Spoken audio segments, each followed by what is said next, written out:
Thanks, Peggy. Well, thank you all for having me today. I realized when I first put this slide up that it was a little intimidating. So a couple of caveats. We're going to do a little bit of intro into Dakota language today, and just unfortunately, Barry, just skimming the surface of the history. So I'm hoping to whet your appetites because we only have so much time, right? So what this said is it's exploring Hahawakpadan, and I'll get into the meaning of that as we go. But this is the Dakota name for Bassett Creek. And so I'll explain a little bit more about that in a minute. Just to give you a little bit of background about Hennepin History Museum, I was reminded also chatting with some of you that Hennepin History Museum has been hiding in plain sight for too long. And you can see our building there on the left is in Washburn-Fair Oaks Park, right next to the Minneapolis Art Institute. For too long, Hennepin History Museum has focused primarily on Minneapolis history. As you probably know, in Golden Valley, this area is sometimes a little Minneapolis-centric.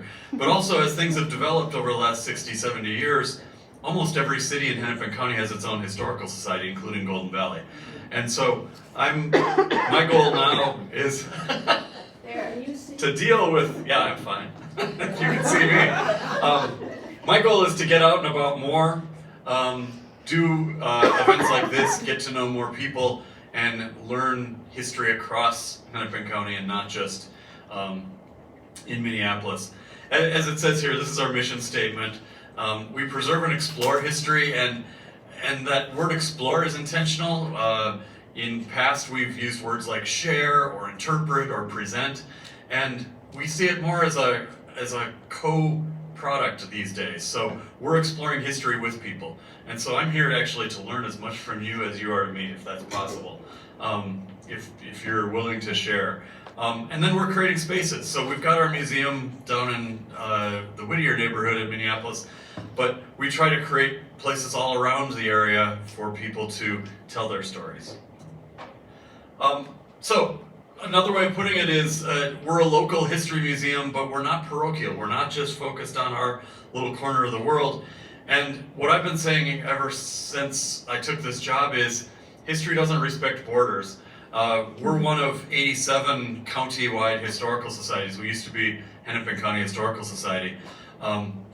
But history doesn't start and stop where Hennepin County ends and where Ramsey County begins. So I've just started, we're a regional museum at this point, and we're trying to build ourselves into being that resource, and at the same time, not getting so big that we can't respond nimbly to local things. So we're on this trajectory to figure out what's the right size for us and what's our scope and scale. So just a couple things, and then I promise we'll get into Bassett Creek and Golden Valley. Current exhibits at the museum over in Minneapolis. We've got a couple art museums, one called Hidden Gems, which is highlights from our 20th century art collection, and an exhibit about Tibetans in Minnesota. Minnesota has the second largest Tibetan population in North America. And so we've got a little exhibit that talks about their experience as refugees from Tibet and settling here. Coming up this spring, early summer, we're doing an exhibit on the Circle of Water circus that the Heart of the Beast Theater did in 1983. They got on a boat in Brainerd and went down the Mississippi to New Orleans talking about water quality. So this fits nicely with, I think, one of the Rotary things of working on water quality and what have you. And we're going to think about trying to build that theme into the work we're doing as well. The Great Swamp is down in St. Louis Park, and this is just down Louisiana Avenue from here. We're going to be doing walking tours this summer and a little pop-up exhibit talking about one of Minnesota's first Superfund sites. I don't remember the name of the park, but it's right at Louisiana and Highway 7. And it's now a public park, but it used to be a creosote factory, and before that, a sugar beet factory. So there's an interesting multi-layered story to tell, and we're excited to do that. All Politics is Local. We had our kickoff event last week. We've got a couple more in the coming months. Trying to give people a break from presidential politics, because that's just an ever-present noisy din, and reminding people that local politics is really where it's at. So we're doing an event in April about pharmacists who did grassroots political discussions, and then in May we're going to do an event about, with the Theater of Public Policy, about county government and how important and powerful county government is, even though we don't really think about it very much. They do all sorts of things that once you start looking, you say, oh my gosh, they're in charge of that, they're in charge of that. We're redoing our magazine, which I won't go into in detail here, and then the star of today, Wakpadan, and the project we've been doing there. So just a little bit of background to get into why are we focusing on Wakpadan. I'm really interested, and I've been interested for a long time, thinking about historic sites and places and what have you, about what's in a name. And so many things that we name we take for granted. Like, it's always been that way. No, humans change names for things all the time, and they change it to decide what's meaningful for them. And so I'm interested in this project to spark people's imaginations about what's the meaning of a place, and what symbols are behind that meaning. So, despite everybody's nervousness, I just wanted to assure you, you all speak Dakota already. How many of you know the origins of the name Minnesota? Anybody want to? Land of Yes? blue water. You're getting there. Blue sky waters. Sky blue waters. Sky blue waters. Also sometimes translated as cloudy waters, but this is a Dakota word. So Minnesota comes directly from Minnesota, two different Dakota words. Mini is water, and Sota is some version of where the water reflects the sky, or cloudy waters, or sky blue waters. And Minnesota Makoche, which you may have started to see around from time to time, is the land of sky blue waters. So where the water reflects the sky, that's Minnesota. And so we live with this every day. We just don't think about it very much. Here are other Dakota words you probably know. If you're familiar in the Twin Cities, there's Mendota, often now called Bedote.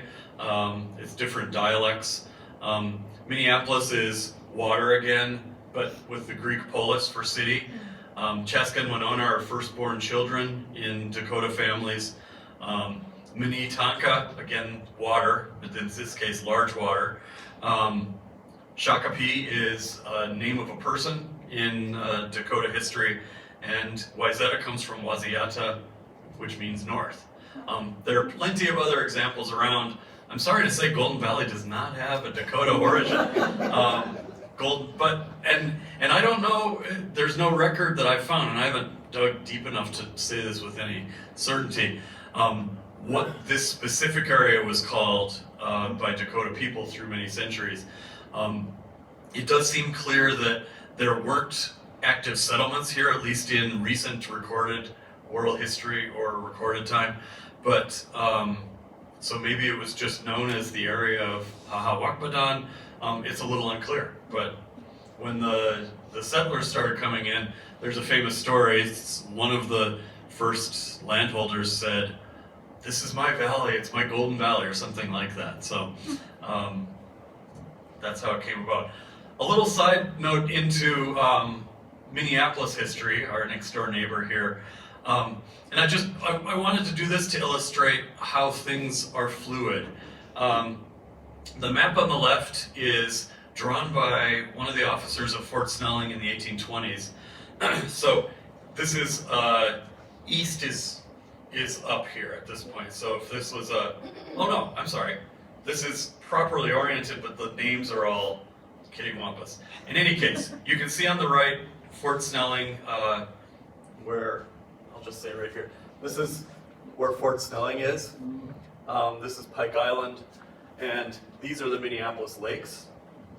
You can't read it here, but you can see on the left, lower left here is Lake Harriet, and this is Lake Calhoun. So all of the lakes in Minneapolis were named by Army officers at Fort Snelling. Harriet was named for Harriet Leavenworth, Colonel Leavenworth of later Leavenworth Prison, his wife. And Calhoun was named for John C. Calhoun, which we'll get to in a second. even as early, so that this seems like it's always been Lake Calhoun, right?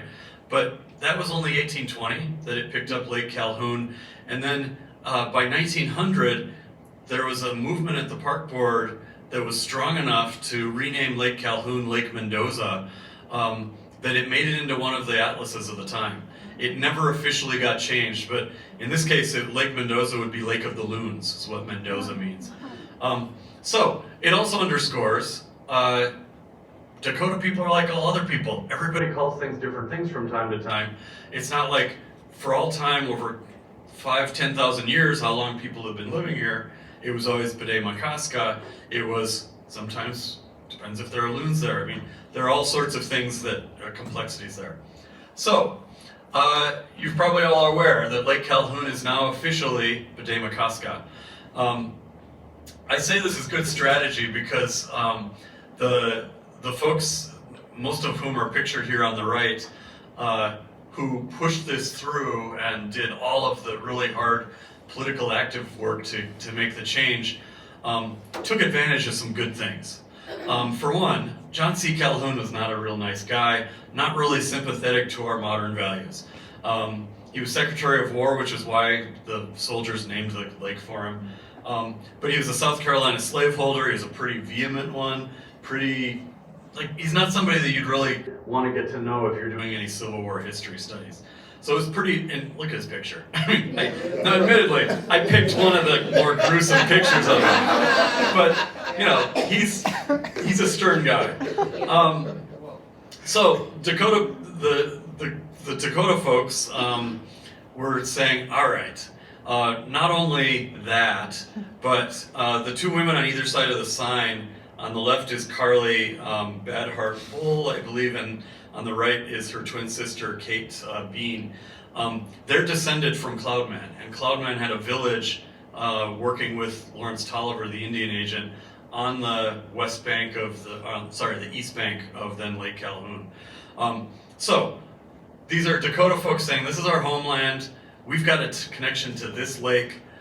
John C. Calhoun is an easy target.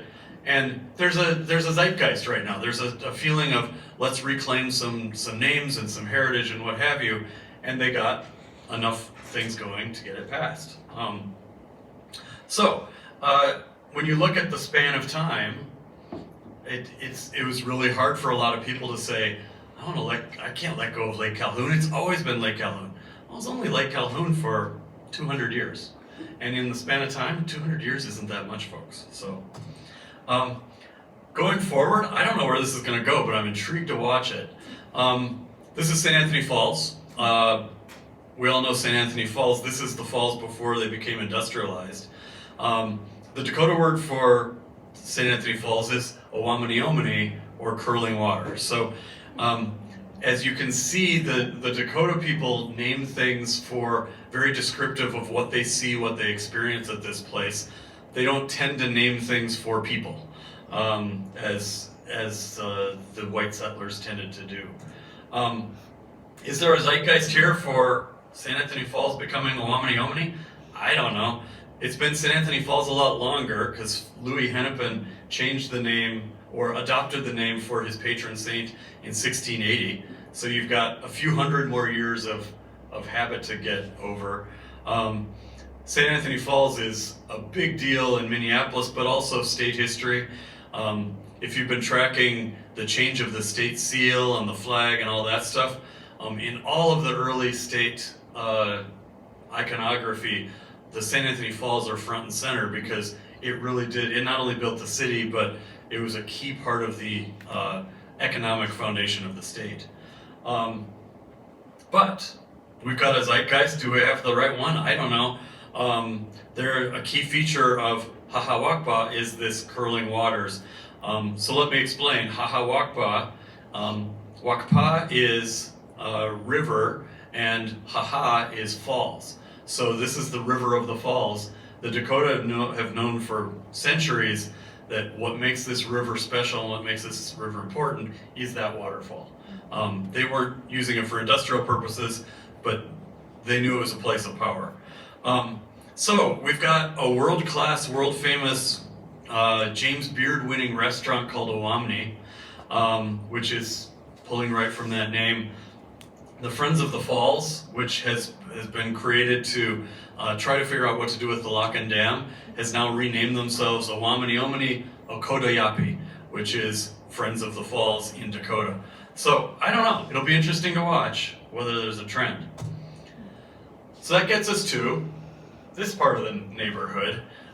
This is a map of the Bassett Creek watershed, and you can see then the extension. If Hahawakpa is the river of the falls, Wakpadan it's a diminutive, just like we've got in English, where it's the creek that leads to the river of the falls.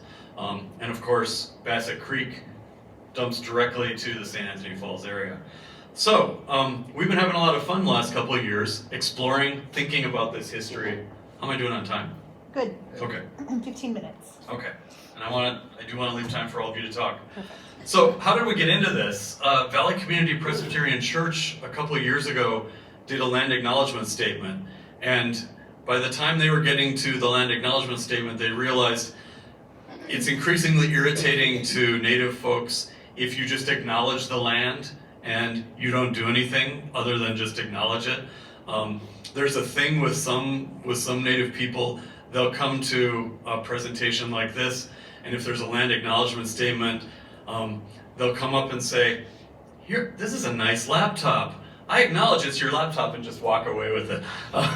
So the good people at Valley Community Presbyterian Church said, we've got to do more than just acknowledge the land. We've got to actively think about how does this relate to our history?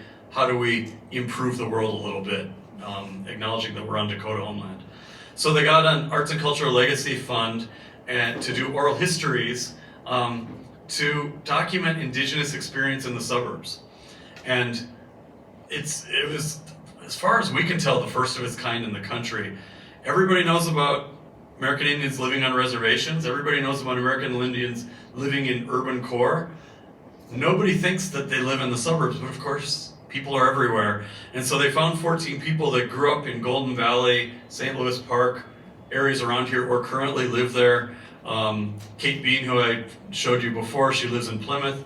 And they talked about their experience growing up or living in this suburban landscape, not being part of a big group of Native Americans, but being isolated and like one of in a sea of white. So really fascinating conversations. And the church said, we got these oral histories, this seems like a good thing to do. What do we do with them? And they worked with us at the museum so that we can be the permanent repository and make them available to people going forward. So we took that, and they ended that oral history project with a community meeting with both the interviewees of the oral histories and church members in Golden Valley and what have you, and said, what can we do next? And one of the things that came out was they named the project Hahawakpadan because Valley Community Church is right on the creek, and they thought that was a nice connection.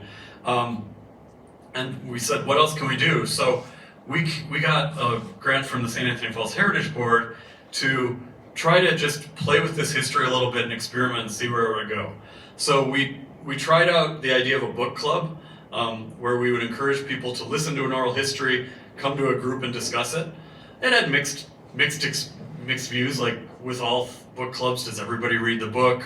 It was an interesting experiment. I don't know if it was 100% successful, but we turned the oral histories into podcasts. So wherever you get your podcasts, if you look this up, you can find these oral histories and get them more readily accessible. I would encourage you to do that if you listen to podcasts in your car or anything. It's a great thing just to have a running thing. Sorry I don't have the link here for you, but tell me if you can't find it. I see a couple phones coming up.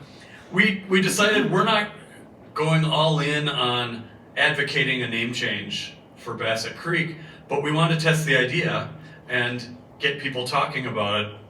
Shep Harris, who you showed earlier, he was an early and excited proponent of these discussions, came to all of our meetings and hosted the water ceremony that I mentioned next at the Golden Valley Library. He was there. So just, again, educating people and getting people talking about is this an interesting way to find meaning in this waterway?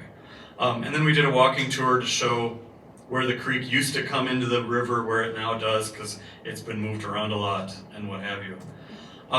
So what's next with this? We got another grant from the Heritage Board. We're going to do a new oral history with the relatives of, I'm probably butchering this, so I apologize, Hazai Yankawan, I think is how you would pronounce it. She is known in historical records as Old Betsy, and she ran a ferry across Mississippi River. This is her Dakota name. And her great-granddaughter is going to do an oral history with us and talk to some of her relatives about what stories have come down through their generations about their grandmother's experience in that really interesting territorial period. We're taking photographs of the oral history participants, doing another water ceremony. We're collaborating with the Lopet Foundation, who's based out of Worth Park, because they're really excited as the river runs through them too, to figure out how to connect here. We're going to do a river creek cleanup, and if that aligns with anything the Rotary does with water quality, I'd be interested to talk about that as well. We're also going to do some more research on Joel Bassett, because before we toss that name aside, we should really know what we're tossing, right? And we're going to do networking amongst the watershed districts. I've said it's not like Calhoun to Bedeh-Makaska was an easy lift. That had all sorts of challenges and problems, but at least you only had one municipality. You had one municipality with two things. You've got Park Board and City, but that's relatively easily dealt with. In this case, you've got 9 municipalities along the creek because the creek runs through a lot of them. So you're going to have to get a lot of consensus and agreement before anything crazy like an official name change happens. But we're interested in seeing what people want to just start casually calling it that, or putting up an interpretive sign that talks about the history of the place. So this is where you come in. I'm really interested in what history, how can history inform what's useful to communities along this creek? Here's a little bit about what we know about Joel Bassett. He had an 1851 claim, so he was one of the first people on the west bank of the river. 1851 was the big treaty year which opened up for settlement all the lands west of the Mississippi. So as a result, not surprisingly, he was a first probate judge in Hennepin County. He was a lumberman. He was an Indian agent to the Ojibwe up north, which is interesting. Had something to do with the removal of Ojibwe from the Brainerd Lakes area to White Earth. His family was implicated in a timber theft from White Earth, where they took a bunch of logs and sent them down and called them their own. We know enough to be dangerous about these things, so we want to do some research to figure that out. I'm wondering, for those of you who've lived in Golden Valley for 5 years or 50 years, what's the meaning of Bassett Creek to all of you? Maybe you don't care that it's Joel Bassett, but maybe it's built up other meanings. That was certainly the case with Calhoun. It's like, nobody thought about John Calhoun. It was just Calhoun Beach Club and Calhoun this and Calhoun that. And is that something that we should cling to and cherish because that's part of our heritage too? Or do we follow the Dakota way and say a descriptive is better than an honorific? But do you want to be described by living along the creek that goes into the falls? Like, that's the descriptive is, this is the creek that goes somewhere else where big things happen. Is that important to all of you? I don't know. Would reclaiming a Dakota name for the creek inspire better care of the waterway? There's all sorts of pollution issues that this creek, like so many things, are dealing with. Would it bring people together or would it not bring people together? So I'm interested in people's thoughts and reflections on that. Yeah, Peggy. Couldn't we have a new Dakota name for it? Could talk about that. Yeah. Has anybody suggested one, Trevor? No one has yet. What are you thinking? Well, Just start fresh? Or are you... The creek where all the good things happen. Yeah, so let me ask, are you thinking that... Beautiful creek. So you're saying a Dakota name because you want one easier to pronounce or one that doesn't talk about going to the falls? Both. Both? Okay. Okay, We fair. can learn how to we can learn how to pronounce things because we know how to pronounce Wayzata Yep, and Bemidji yep, and Begay-Makaska. yep. We learned that. We learn all of these things, so we can learn it. But I didn't even know that Bassett was named after a person. Yeah, And I haven't lived here for 5 years. I've lived here for longer, but not 50. yeah, So I didn't know anything about Joel Bassett. yeah. Well, it comes from Medicine Lake, and I believe that's just the English translation, because I believe the Dakota name was something, there's something about the water in Medicine Lake that they used. I think that's worth some more research too. One of my favorite Maybe not, I don't One of know. my favorite reference tools is a book called Minnesota Place Names. You've got to test and check because Warren Upham did amazing stuff in the 19th century to collect all this stuff, but he had his own biases too. With Medicine Lake, I don't know, I got to talk to some Dakota people about it.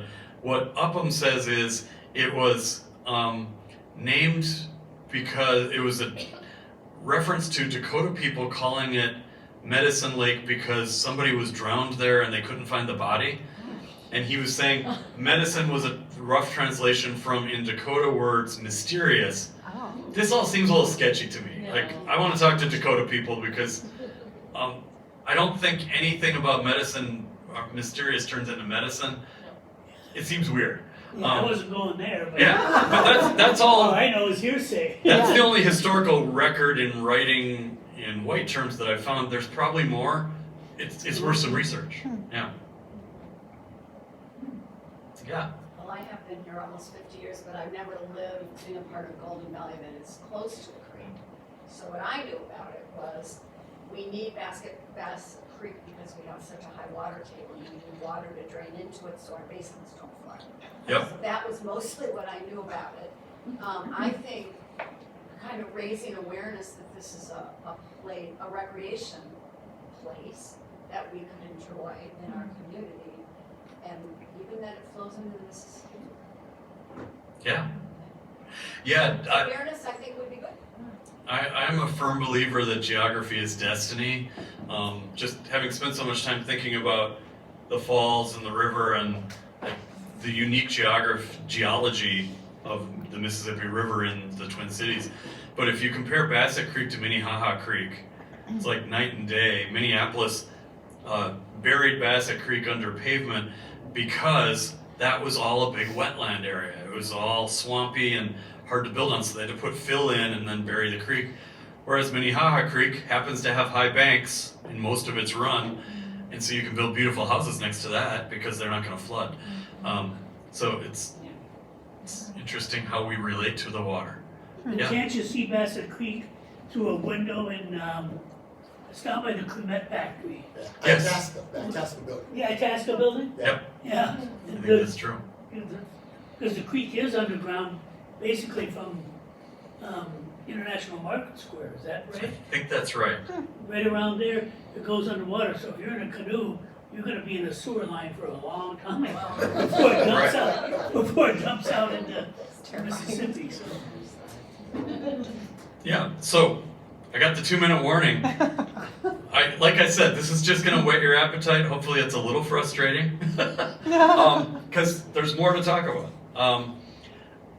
I think, to me, place names in the United States in particular, which is a place that keeps reinventing itself and claims, and we're proud of being a democracy, I think place names is a democratic process.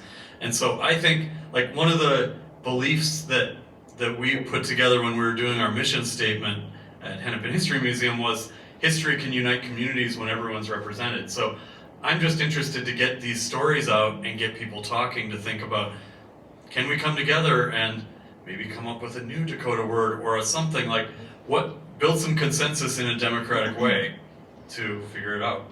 So that's all I've got for today. I'm happy to come back if you're ever desperate for another speaker. If you're feeling like you want to know more about Hennepin History Museum, you can go to hennepinhistory.org. If you go onto this QR code, you can even join. We'd love to have members. But thanks again for the time and for starting the conversation. Amazing.